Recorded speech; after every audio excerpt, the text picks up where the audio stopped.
वालों से अपने सिर का ऐसे घर्षण कर रहे हैं, कभी व्याकुल होकर गौर है कहकर चित्कार कर रहे हैं। ऐसी प्रेमावेश की अवस्था बाबा की उस समय रही। उन्हीं दिनों जो जगदानंद दास बाबा का स्थान था, उसके बगल में एक आश्रम था। उस आश्रम का नाम था नरसिंह आश्रम। उस नरसिंह आश्रम में एक परिवार आया हुआ था नवद्वीप दर्शन करने के लिए। ये किसका परिवार था? कोई और नहीं, श्री नवद्वीप दास बाबा अपनी पत्नी, संतान और परिवार के साथ में नवद्वीप दर्शन करने आए हुए थे। और संयोग से जिस कक्ष में बड़े बाबा रहते थे, उसी के पास में नरसिंह आश्रम था। वहां पर वो ठहरे हुए थे, कई दिन से ठहरे हुए थे। और बड़े बाबा महाराज जब गौर है, कृष्ण है कहकर के चित्कार मारते थे, तो उनके कान में आवाज जाती थी। तो उन्होंने आश्रम के लोगों से पूछा, ये किसके रोने की आवाज आती है? ये इतनी जोर जोर कौन गौर है, कृष्ण है कहकर के रोता है? तब किसी ने बताया, कोई बहुत बड़े कद के महात्मा आए हैं, है तो गृहस्थ जैसा वेश, लेकिन बड़े विलक्षण हैं। कुछ दिन से जगदानंद दास बाबा के यहाँ रह रहे हैं।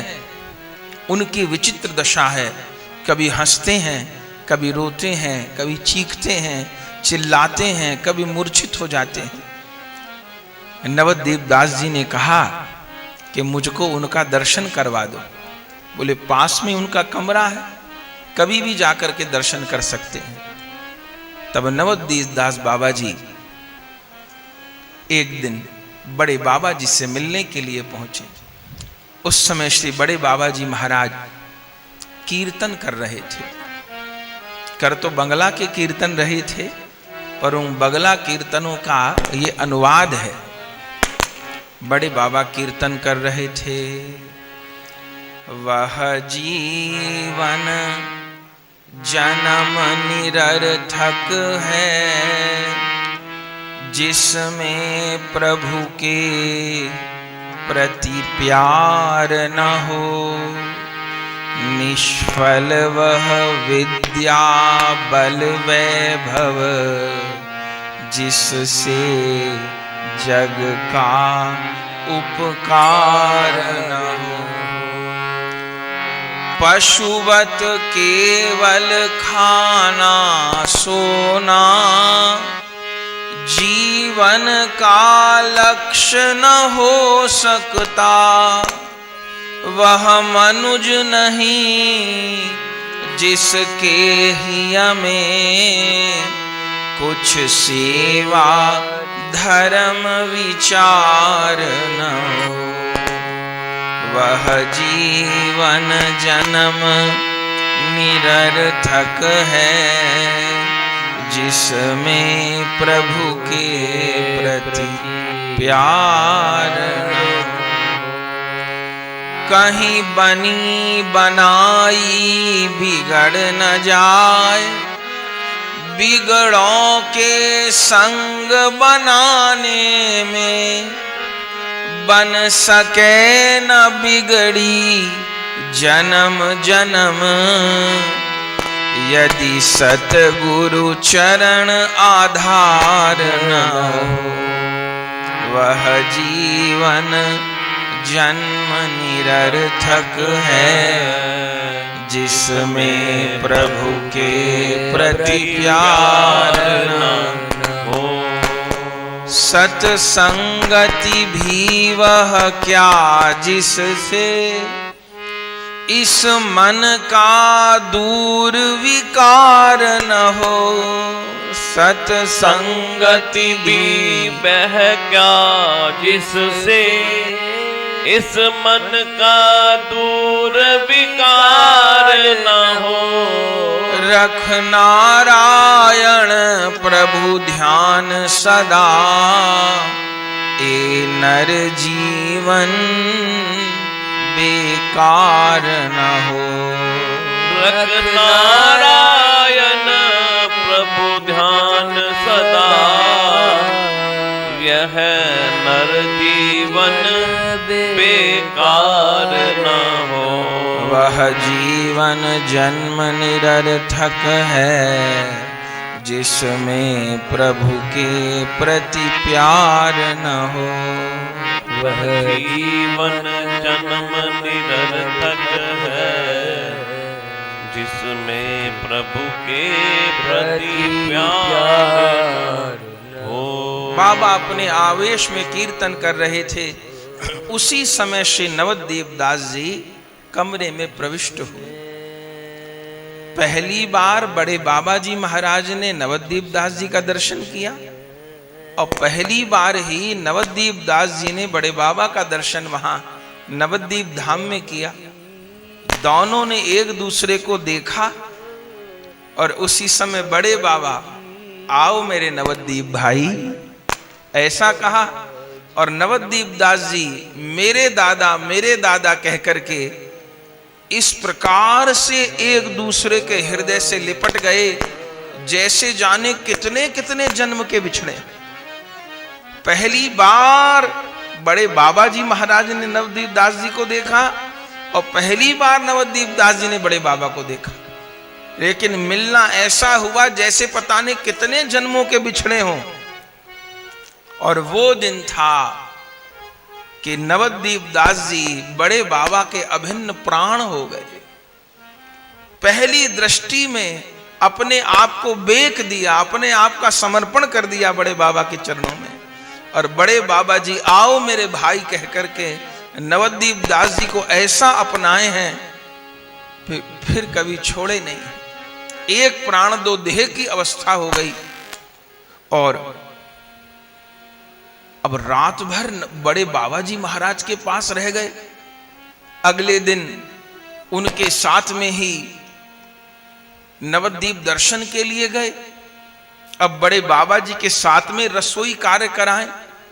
नवद्वीप दास जी सेवा की मूर्ति, नवद्वीप दास जी अनुगत्य की मूर्ति।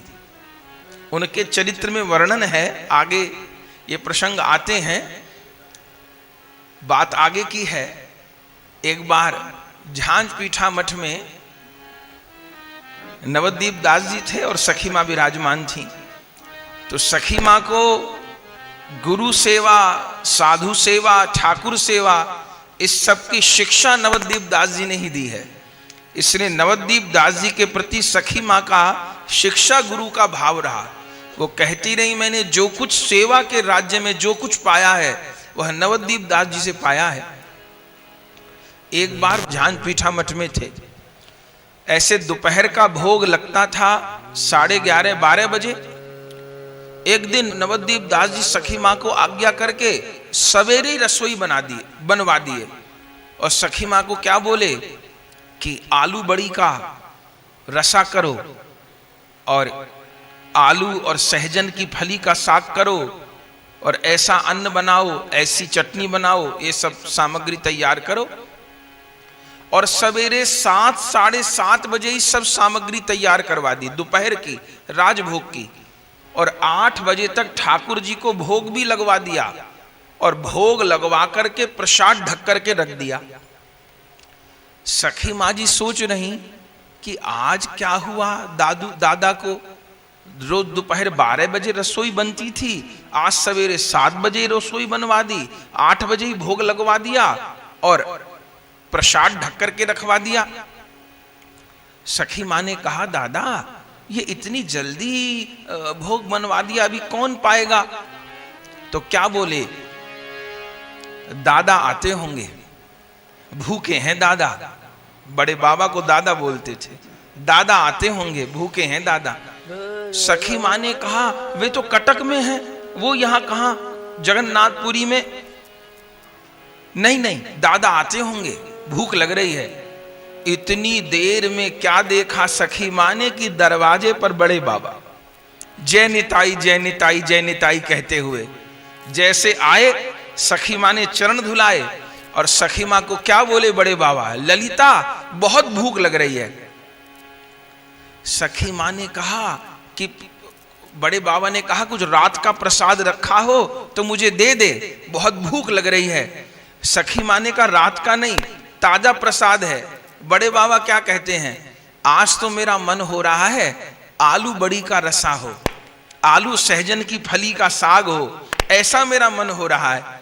सखी माँ ने कहा कि जिस जिस चीज का आपका मन हो रहा है वही वही वस्तु तैयार है। और सामने पत्तल लगा करके बड़े बाबा के सामने प्रसाद परोस दिया। और जैसे बड़े बाबा जो जो सामग्री बोल रहे थे वही वही सामग्री जब पत्तल में देखे तो सखी माँ का मुंह देख के बोले, ललिता, ये नवद्वीप दास के बिना कोई नहीं जान सकता कि मुझे कौन वस्तु पाने की इच्छा हो रही है। तो तुमको ये नवद्वीप दास नहीं बोला है क्या? तो सखी माँ ने कहा हाँ, आज सवेरे ही दादा मुझको बोले कि बड़े बाबा आ रहे हैं, जल्दी ये सामग्री बनाओ वो सामग्री बनाओ। मुझे तो भरोसा नहीं था कि आप सवेरे 8 ही बजे आ जाएंगे और आप भूखे होंगे। प्रसाद पाइए, ऐसी सेवा की निष्ठा।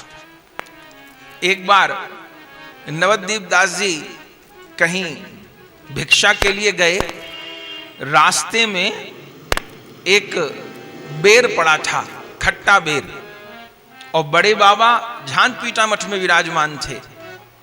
तो नवद्वीप दास जी उस बेर को उठाए और बेर को, अब उनकी आदत थी कोई भी चीज उठा के पाएंगे तो पहले बड़े बाबा को अर्पण करेंगे, लो दादा पाओ। तो वो बेर को लो दादा पाओ कह करके फिर पाया उन्होंने, वो खट्टा बेर था। तो कहां दूर रास्ते में कोई बेर उठा करके पाया नवद्वीप दास जी ने। बड़े बाबा झानपीटा मठ में बैठे हुए थे, नित्य स्वरूप ब्रह्मचारी उनके पास थे। तो एकदम मुंह बना करके बड़े बाबा क्या बोले नित्य स्वरूप ब्रह्मचारी को, अरे मुंह खट्टा हो गया, मुंह खट्टा हो गया। उन्होंने कहा बाबा आप तो यहां बैठे हैं, आपका मुंह कैसे खट्टा हो गया? बोले नवद्वीप ने मुझे खट्टा बेर खिला दिया। बोले नवद्वीप बाबा तो यहां है ही नहीं, आपको खट्टा बेर किसने खिला दिया? फिर बाद में जब नवद्वीप दास जी आए तब नित्य स्वरूप ब्रह्मचारी जी ने कहा कि दादा आपने क्या बाबा को खट्टा बेर खिला दिया था? तो नवद्वीप दास जी रोने लगे।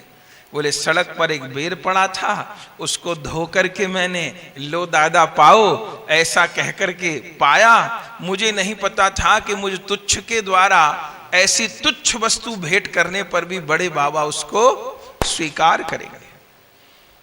तो ऐसे एक प्राण दो देह जैसा स्वरूप श्री नवद्वीप दास जी और श्री बड़े बाबा जी महाराज का। आज उन नवद्वीप दास जी की प्राप्ति बड़े बाबा जी महाराज को हुई है। 3 दिन तक उन्हीं के संग और उनका परिवार साथ आया हुआ था। आखिर में परिवार वाले नवद्वीप दास जी के पास आए और बोले कि अब चलिए अपने देश। तो नवद्वीप दास जी ने साफ मना कर दिया अपने परिवार को और बोले अब मुझको जिसके पास आना था, जीवन में जो पाना था वो मैंने पा लिया। अब आप सब लौट जाओ, आप परिवार के साथ, धन के साथ, संपत्ति के साथ रहो, अब मैं कहीं नहीं जाऊंगा। और ये कितना बड़ा आश्चर्य है कि कोई नवद्वीप दर्शन करने आए थे। नवद्वीप बाबा तो वो कोई वास करने थोड़ो आए थे, वो तो दर्शन करने आए थे। उनके पत्नी बच्चे परिवार उनके साथ थे, लेकिन उनको नवद्वीप से लौटा दिए और फिर सदा सदा के लिए बड़े बाबा के साथ रह गए। तब उनके साथ ही कीर्तन, उनके साथ ही नवद्वीप दर्शन, उनके साथ ही भोजन, उनके साथ ही रहना, अभिन्न परिकर हो गए बड़े बाबा के। इसके बाद 2 वैष्णव और मिले बड़े बाबा जी महाराज को। कौन? एक तो गौर वर्ण के थे, उनका नाम था कृष्ण गोविंद, और एक दूसरे परिकर थे रास मोहन। ये बड़े बाबा के परिकर हैं, कृष्ण गोविंद और रास मोहन। ये दोनों कम उम्र के युवक थे। इन्होंने आकर के भी बड़े बाबा के चरणों में समर्पण किया। अब ये 3 परिकर और एक श्री बड़े बाबा जी महाराज, और ये तीनों लोग नवद्वीप में भ्रमण करते बड़े बाबा के मुख से स्वरचित निरंतर नई नई पदावली निकलती और ये तीनों उस कीर्तन को दोहराते।